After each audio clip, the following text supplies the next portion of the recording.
momento de entrevista en esta edición informativa y de recibir a Rodolfo Sainlain, uno de los que participó de esta comisión de expertos, presidió sobre la reforma de seguridad social. Buen mediodía, ¿cómo está?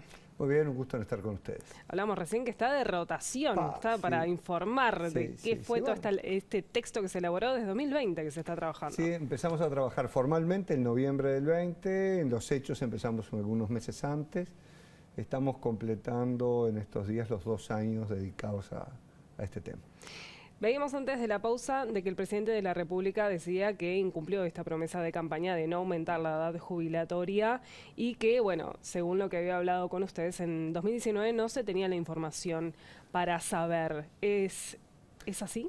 Sí, es bastante así, efectivamente. El 2019 fue un año donde había mucha incertidumbre respecto de los números del Banco de Previsión Social. La proyección que el banco tenía publicada indicaba que hasta aproximadamente el año 2040 el nivel de gasto iba en descenso. En septiembre del 2019 se presentó un trabajo de CINVE, donde CINVE también recogía esa información. Sin embargo, a raíz de una consultoría que yo estaba haciendo para Ceres, observábamos que en verdad el comportamiento que estaba teniendo el gasto era exactamente opuesto.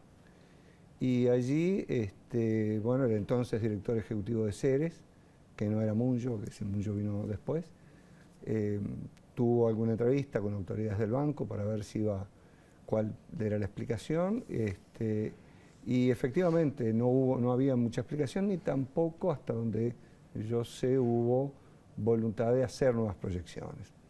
Recién en marzo del 2020 se publicaron nuevas proyecciones que marcaban una tendencia exactamente opuesta a la que surgía del anterior e incluso en esa recogida por CINVE. ¿Justo cuándo asume el gobierno?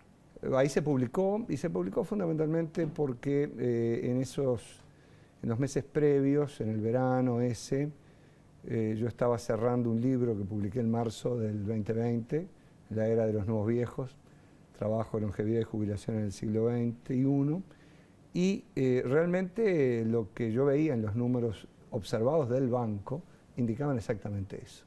Hice alguna declaración, hablé con alguna gente, y realmente allí el banco publicó una nueva proyección.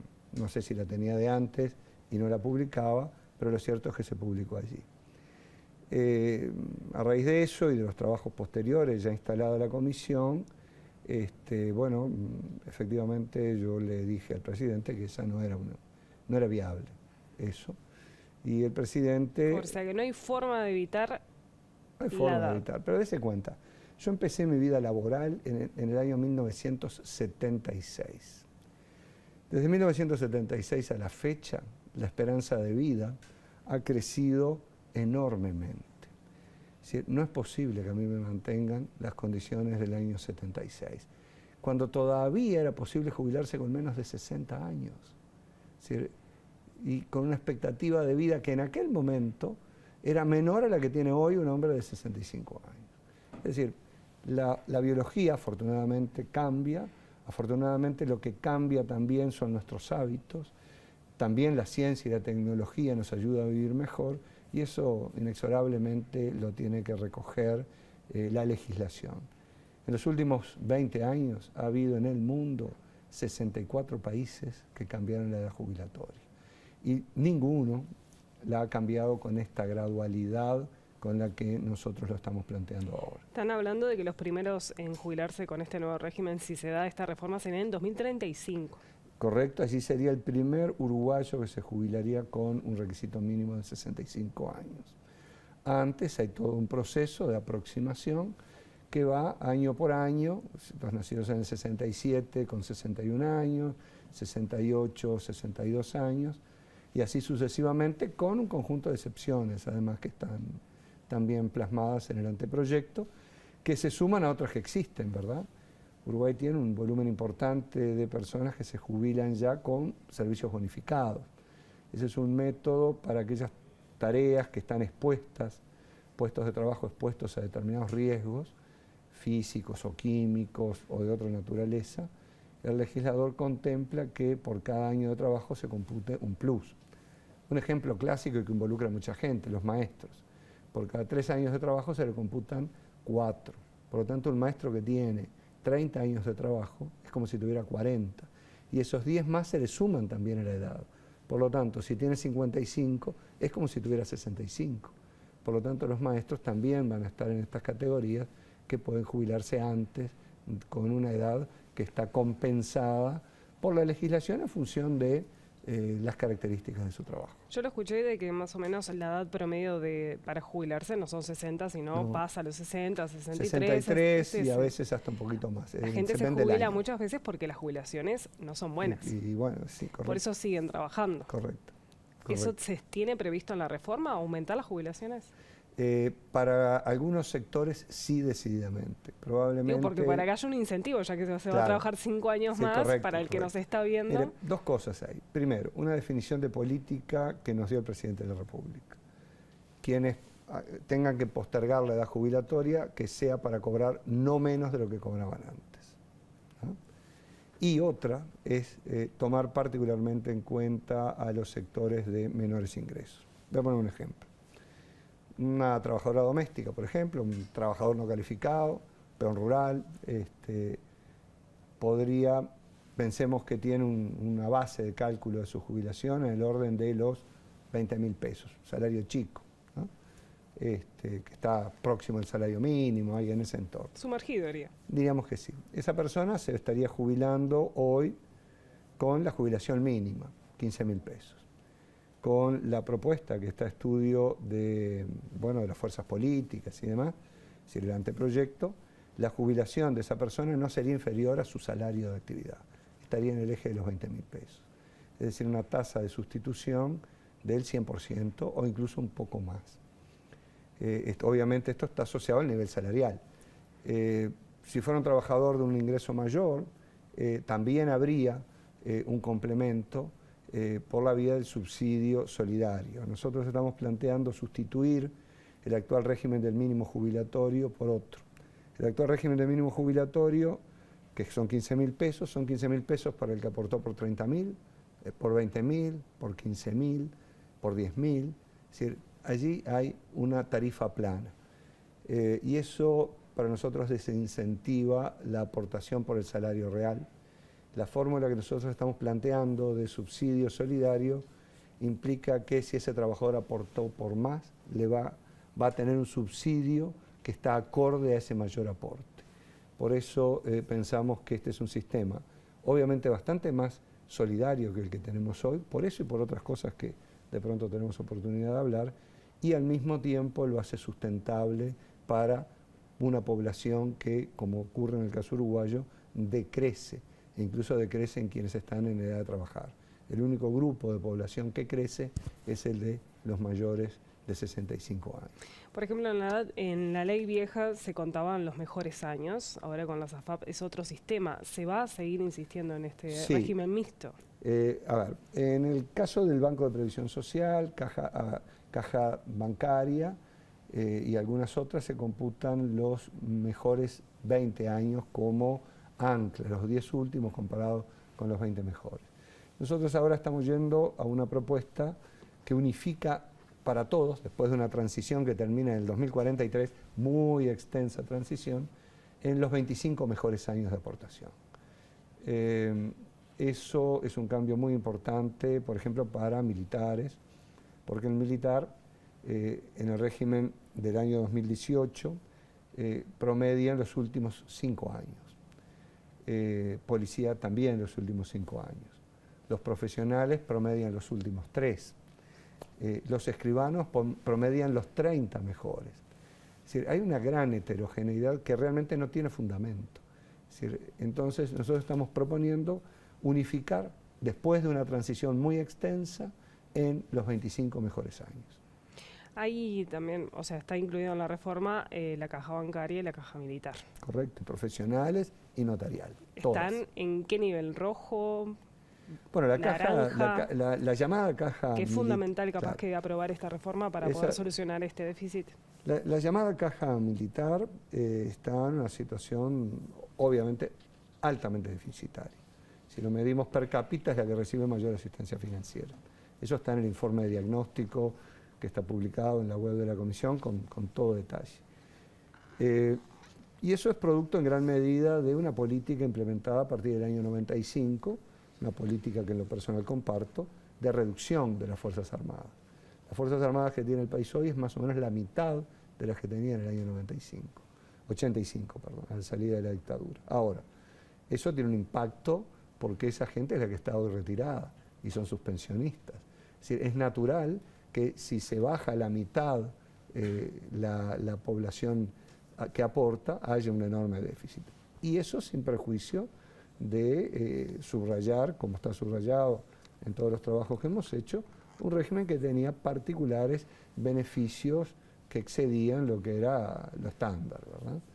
Ahora, tú mencionabas bancaria. Bancaria está en este proyecto, naturalmente comprendido, también caja de profesionales.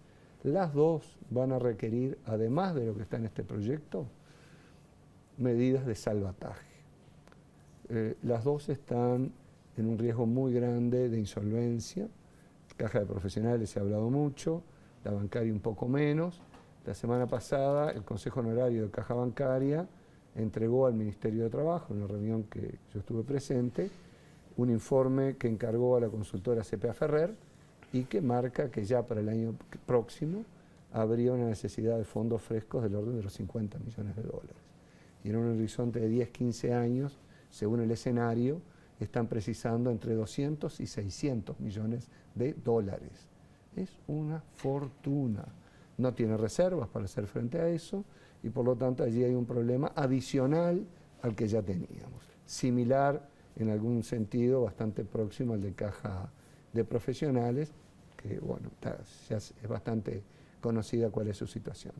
Caja de profesionales, estamos a la espera en estos días de que su directorio presente qué paquete de medidas de salvataje plantea y seguramente la caja bancaria hará lo propio también en los próximos días en un grupo de trabajo que se acordó crear la semana pasada.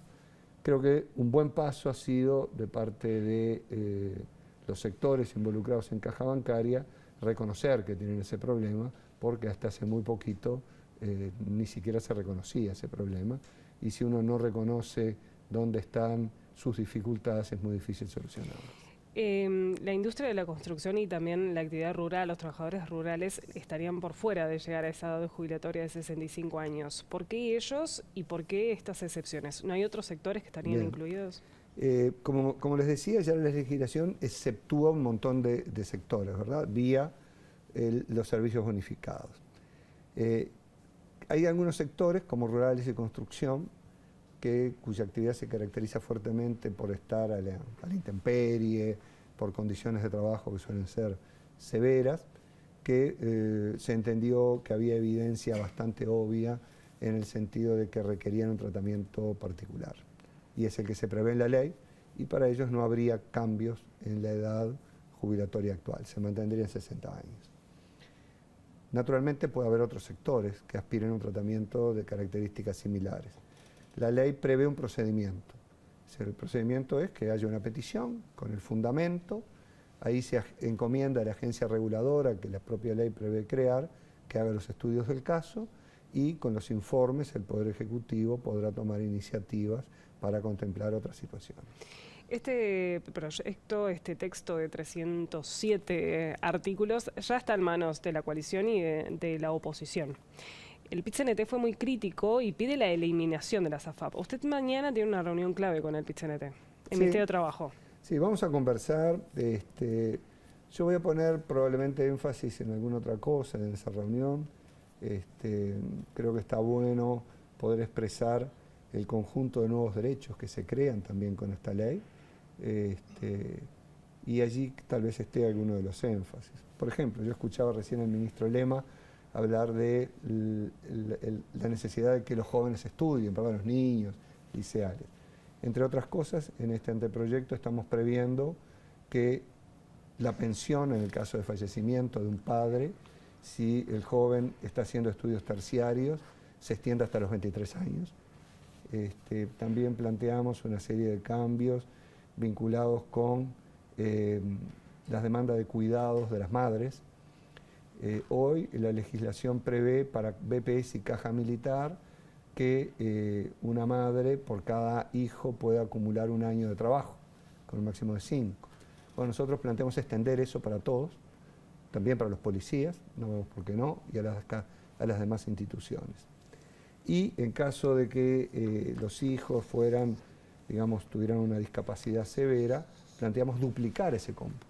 En lugar de 1 año, 2 años, y en este último caso que la pareja pueda acordar cómo lo divide, porque claro, nosotros tuvimos en la comisión planteos de asociaciones de padres que están viviendo ese tipo de situaciones que realmente fueron muy conmovedores. También recibimos al SUNC y recibimos a la Organización de Trabajadores Rurales con su planteo. Y bueno, acá están esos reconocimientos. En cuanto a lo que tú decías de las AFAPs, es correcto, sabemos la posición crítica del PIT-CNT, y yo diría que quien lea atentamente el informe diagnóstico va a ver que también nosotros tenemos una posición crítica de lo que ocurrió durante mucho tiempo. Es totalmente compartible que durante demasiados años hubo ganancias demasiado elevadas. Y eso es producto de un mercado que no funciona con las reglas del mercado, y cuando eso ocurre tiene que actuar el regulador. No hubo una actitud atenta hasta que en el año 2017 se sancionó la ley de cincuentones. Allí el regulador, que en este caso era el Poder Ejecutivo, porque no existía una agencia reguladora, tomó medidas y así se desplomaron las comisiones. Creo que vale la pena conversarlo y obviamente me da la impresión de que bueno, hubo una reacción que fue de pronto muy rápida del PIT-CNT, tal vez con muchos adjetivos y poca cosa concreta, pero bueno, ya lo estaremos conversando en estos días. Muchísimas gracias, Alain, por estos minutos con BTV Noticias. Un gusto. Momento de hacer una pausa, enseguida volvemos.